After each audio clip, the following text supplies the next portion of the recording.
Let's talk about the onboarding experience and setting proper expectations. Now, we all know as business owners, it's incredibly expensive to spend marketing money and chase after the new patient and always chasing after the next new patient. While most business owners know that this is very frustrating, unfortunately, many practice unintentionally leak revenue by not locking them in during that eval process and through the whole plan of care. We're all too worried about getting the eval that we're not focused on getting the whole plan of care done. Let's be blunt, most drop-offs aren't because of bad care. Patients quit because no one told them what to expect, why it mattered, and what the journey would look like ahead of them.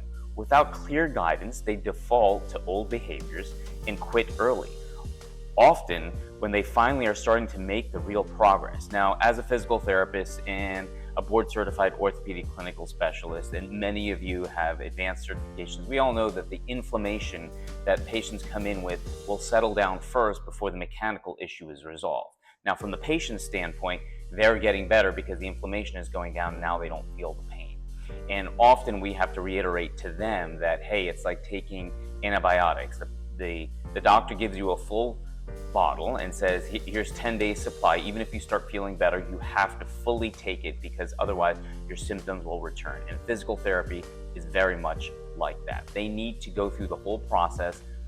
Even after their inflammation is gone, the mechanical issues are still there. And it is up to us as clinicians to be able to reiterate that and make sure they understand the importance of that.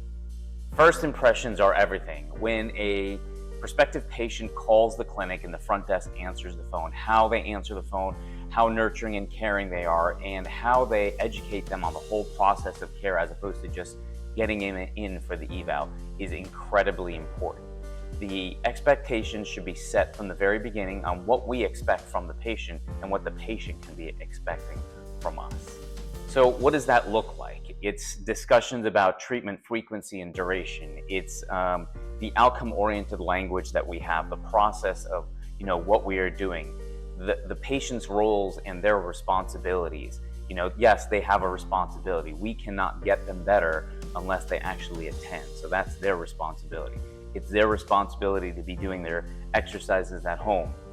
And it's our responsibility to make sure we're giving them good quality treatment while they're in the clinic, but also making sure that they're doing their home exercises. All too often, physical therapists will not push the fact, did you do your home exercises? This is something that you need to do. Physical therapy doesn't just happen while they're in the office, very much similar to a diet. You can't expect to lose weight if you're only performing that diet once a week. It just doesn't happen. And it's even more important with physical therapy because we're dealing with body mechanics and things. So progress checkpoints, we want to let them know that, at this mark, based on the fact if you're coming like you're supposed to, these are what your expectations should be. Now, if those expectations fall, we can reassess and then we'll reevaluate. It doesn't mean that the plan of physical therapy is bad. It means we just need to reassess our plans. Now, why does this work? Very often, even when I was treating, we would try to get patient buy-in. Now, what does that mean? It's basically getting the patient to commit. When they verbally commit to something, they have a placeholder in their head that they committed to something. So it's the patient psychology that we're trying to get them to understand. When we're going over, this is what we expect and this is the time frame that we expect to get it in, are you on board? You're asking them, are you on board with this plan because you want them to say yes, because you want their commitment.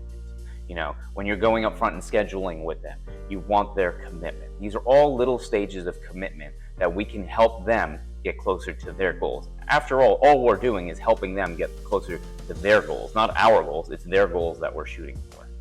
Now, it's very obvious why this is important from a physical therapy standpoint, from us achieving their goals and getting them better, but why is it important from a business standpoint?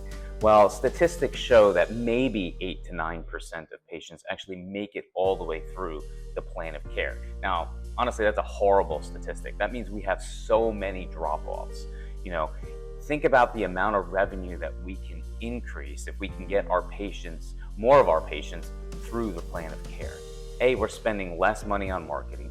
B, we're getting better quality results because the patients that we are servicing, we're servicing them at a higher and better level.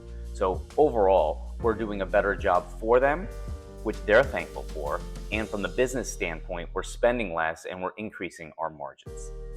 So how do we do this? Well, develop a script for your front desk, what the expectations are from your front desk, and drill it. Like literally go over it with your front desk people to get them to understand that this is the model that we need them to be able to replicate. We need them to go over the whole plan of care. Now, I know that there's always time constraints, but to the best of their ability, they need to be able to follow the script that we have. You're talking to the clinicians and telling them, don't just rush through your eval, to get them in and out. Make sure they understand and make sure you get commitment levels, from the patients. You need buy-in because they're not going to come back unless you get buy-in from them. And then when you're also bringing them up to the front desk, make it a little bit more hands-on where you're scheduling them. Tell things to the front desk such as, get this person scheduled, whatever it is, 2 times a week for the next 6 weeks. And if you have any trouble finding an appointment, let me know right away because we need this person to be scheduled because we want to get to their goals within a timely fashion. Now, doing this more personalized approach and getting your clinicians to get on board with this will help retention, will help the patient feel that this is the right place for them to be so that way they can get the results that they're looking for. In conclusion, my name is Amit Gaglani. I'm a physical therapist as well as a business entrepreneur that has created a physical therapy company, has grew it and has sold it, and now has been helping independent physical therapy practices replicate some of the successes that I had. And I will tell you, set expectations with your team, follow up with them, support them, and you will see that it will benefit your business in the long run. And at the end of the day, why are we doing this? Because we want to improve our patient care. We can't treat patients if they're not coming in. So all these things are to retain the patients so we can get them to their goals. Have a great day, and if you liked what I had to say, like this message, subscribe to it, and follow us on Instagram as well as YouTube and the various areas that we're in.